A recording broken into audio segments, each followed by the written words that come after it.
Hello guys, ഇന്ന് ഞാൻ വന്നിരിക്കുന്നത് ഒരു സിനിമേൻ്റെ റിവ്യൂ നിങ്ങളടുത്ത് പറയാനാണ്. ഇത് സ്പോയിലർ റിവ്യൂ ആണ്. അതെ, കാന്താര ചാപ്റ്റർ 1 ദി ലെജൻഡ്.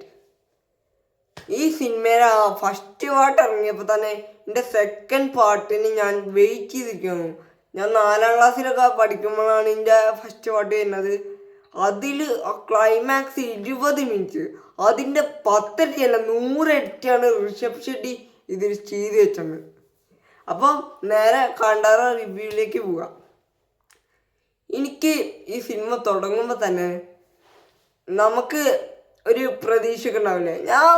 ഞാൻ ഒന്നും പ്രതീക്ഷിക്കാതെ ഒരു എക്സ്പെക്റ്റേഷനും ഇല്ലാതെ ഞാൻ ഈ സിനിമ പോയി കണ്ടത്. എനിക്ക് വളരെ ഇഷ്ടപ്പെട്ടു. അപ്പോൾ അതിൻ്റെ ഇതാണ് ഞാൻ പറയണത്. അപ്പോൾ സിനിമേനെ പറ്റി പറയാം. ഈ സിനിമയിൽ മേക്കിങ്സ് ആണെച്ചാലും അതിൻ്റെ ഒരു BGM ആണെച്ചാലും ഒരു ഡയറക്ഷൻ ആണെച്ചാലും ഒരു ആക്ടിങ് ആണെച്ചാലും പിന്നെ എല്ലാവർക്കും അടിപൊളി റോളും കൊടുത്തിട്ടുണ്ട് ഈ ഋഷഭ് ഷെട്ടിനെ കുറിച്ച് പറഞ്ഞ മോനെ, who is the man of mass, അതാണ് ഋഷഭ് ഷെട്ടിയിൽ കാണിച്ചു വെച്ചത്. പിന്നെ ഇതിൻ്റെ ഡയറക്ഷൻ തന്നെ ഭയങ്കര ഒരു ടഫുള്ള ഒരു ഇതായിട്ടാണ് ഞാൻ കാണുന്നത്. അപ്പോൾ ആ ഡയറക്ഷൻ വരെ സൂപ്പറായി ചെയ്തു. അതിൻ്റെ കൂടെ പുള്ളിയുടെ സ്ക്രിപ്റ്റ് റൈറ്റിംഗ്, സ്ക്രീൻ പ്ലേ, അതുപോലെ ഒടുക്കത്തൊരു അഭിനയം മോനെ. ഈ പടം ഒക്ടോബർ തൂക്കിയത് ഈ പടമാണ്. ഞാൻ എൻ്റെ ഫസ്റ്റ് പാർട്ട് കണ്ടപ്പോൾ തന്നെ ഭയങ്കര എക്സൈറ്റഡ് ആണ് എൻ്റെ സെക്കൻഡ് പാർട്ട് കാണാൻ. മോനെ, ഇതിലും സീനുണ്ട് കേട്ടോ. ആ സീന് ഇൻ്റർവെല്ലിനൊരു കടുവ കണ്ണിച്ചിങ്ങനെ നോക്കുന്ന സീനിൻ്റെ മോനെ പൊളി ഐറ്റം. ആ സീൻ പൊളി. ഈ സിനിമയുടെ മേക്കിങ്സ് എന്ന് പറഞ്ഞാൽ ഹോംബാല ഫിലിംസാണ് മേക്ക് ചെയ്തത്. ഋഷഭ് ഷെട്ടിയാണ് ഡയറക്ഷൻ. അതുപോലെ ആക്ടർ ഋഷഭ് ഷെട്ടിയാണ്. പിന്നെ ഏത് നടിയുണ്ട്, രുക്മിണി പിന്നെന്തോ നടി രുക്മിണി. പിന്നെ ഇതിൻ്റെ ഒരു പ്രൊഡ്യൂസർ 125 കോടി 200 കോടി സംതിങ്. ആ പൈസ മൂപ്പര് ഇറക്കിയിട്ട് 5 പൈസ പോലും വെറുതെ ഒരു കാര്യത്തിന് ഈ സിനിമയിൽ നിന്ന് എടുത്തു കളഞ്ഞിട്ടില്ല.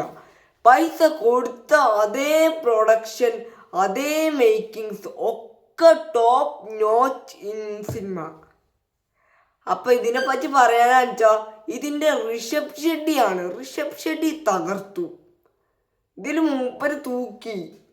ഇതിൽ അടിപൊളിയായിട്ടാണ് ചെയ്തത്. പിന്നെ ജയറാം സാർ അടിപൊളിയായി ചെയ്തു.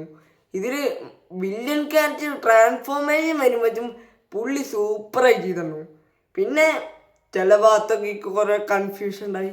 എനിക്ക് ഈ ഐതിഹ്യം അതിനെപ്പറ്റി അധികം എനിക്കറിയില്ല.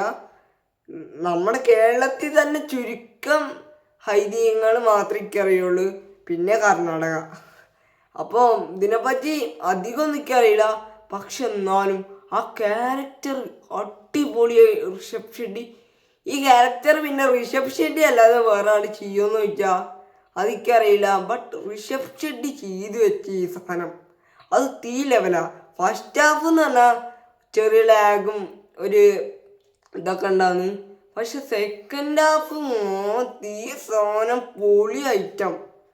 അതിൽ ഒരു 10 മിനിറ്റ് കഴിഞ്ഞുള്ളൊരു ഫൈറ്റ് ഉണ്ട് സെക്കൻഡ് ഹാഫിൽ. ആ ഫൈറ്റ് മോനെ ടോപ്പ് നോച്ച്. കാന്താരേൻ്റെ ഫസ്റ്റ് പാർട്ടിൽ ക്ലൈമാക്സ് ഇല്ലേ, ആ സാധനത്തിലുള്ള അതേ സാധനം അതിൻ്റെ ഡബിൾ 2 ഇരട്ടിയിലാണ് മൂപ്പര് ഇത് അഭിനയിച്ചത്. പിന്നെ ഇതിനെപ്പറ്റി അധികം പറയാന്ന് വെച്ചാൽ സെക്കൻഡ് ഹാഫിൽ ലാസ്റ്റ് ഒരു ക്ലൈമാക്സിൽ ഒരു സാധനം ഉണ്ട്.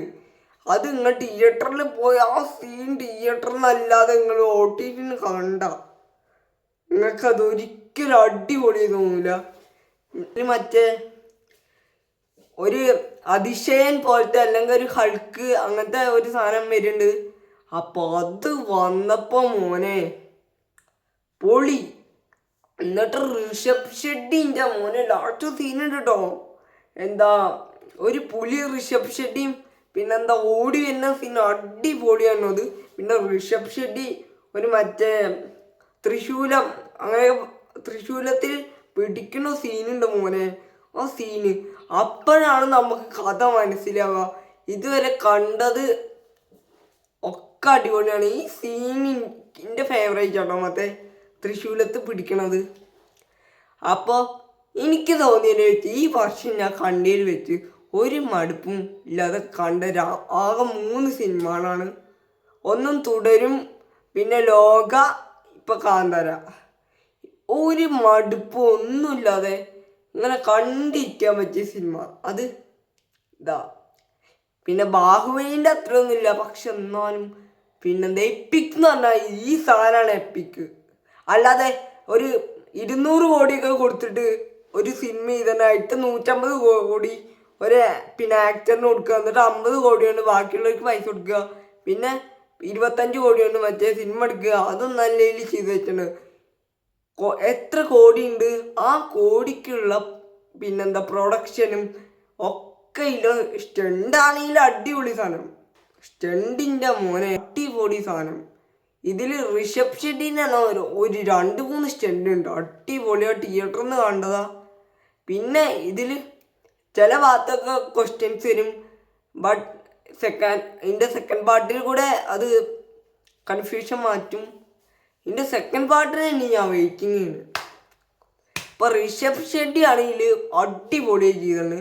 പിന്നെ കോമഡി എൻ്റെ സ്ഥലത്ത് കോമഡി വന്നു, ആക്ഷൻ എൻ്റെ സമയത്ത് ആക്ഷൻ വന്നു, റൊമാൻസ് എൻ്റെ സമയത്ത് റൊമാൻസ് വന്നു, പിന്നെ ട്വിസ്റ്റ് എൻ്റെ സമയത്ത് ട്വിസ്റ്റ് വന്നു, ഡ്രാമ എൻ്റെ സമയത്ത് ഡ്രാമ വന്നു. അത്രയ്ക്ക് പറയാനുള്ളൂ. ഈ സിനിമ എന്ന് പറഞ്ഞാൽ മെയിൻലി കുറച്ച് ബ്രൂട്ടൽ സീൻസും ഒക്കെ ഉണ്ട്. അത് എനിക്ക് കണ്ടപ്പോൾ അത്ര ഇതായില്ല. പക്ഷേ സിനിമേൻ്റെ മേക്കിങ്സാണ് എനിക്ക് കൂടുതൽ ഇഷ്ടപ്പെട്ട്. അപ്പോൾ എനിക്ക് പറയാനുള്ളത്, നിങ്ങൾ ഈ സിനിമ കാണുക വെച്ചാൽ തിയേറ്ററിൽ നിന്ന് തന്നെ പോയി കാണണം. പിന്നെ ഞാൻ ആദ്യം പറഞ്ഞ പോലെ 300 കോടിയൊക്കെ ഇറക്കി ഒരു സിനിമ എടുക്കുക എന്ന് പറയുമ്പോൾ ചില ആൾക്കാർ കളിയാക്കും. ആ കളിയാക്കൽ മാത്രം കേട്ട് വന്നാൽ നിങ്ങൾക്ക് ഒരു സിനിമ എടുക്കാൻ പറ്റില്ല. പക്ഷേ ഋഷഭ് ഷെട്ടി ആരും പറയണേ കേൾക്കാതെ പുള്ളി സ്ക്രിപ്റ്റ് ചെയ്ത് പുള്ളിക്ക് പെർഫെക്റ്റാന്ന് തോന്നി പുള്ളി അടിപൊളി സിനിമ എടുത്തു. അതും ആ പ്രൊഡ്യൂസർ തന്ന പൈസക്ക് ഒരു 10 പൈസ പോലും വെറുതെ കളയാതെ പുള്ളി എടുത്തു വെച്ചു ഈ പടം. അപ്പോൾ അത്രയൊക്കെയാണ് എനിക്ക് ഇതിനെപ്പറ്റി പറയാൻ തോന്നിയത്. പിന്നെ ഇതിൽ കുറേ ഡൗട്ട് ഉണ്ടാവും. അത് നിങ്ങൾക്ക് സെക്കൻഡ് ഹാഫും അതുപോലെ സെക്കൻഡ് പാർട്ടിലും നിങ്ങൾക്ക് ഈ പിന്നെ ഡൗട്ടുകളൊക്കെ മനസ്സിലാക്കാം. അപ്പോൾ ശരി.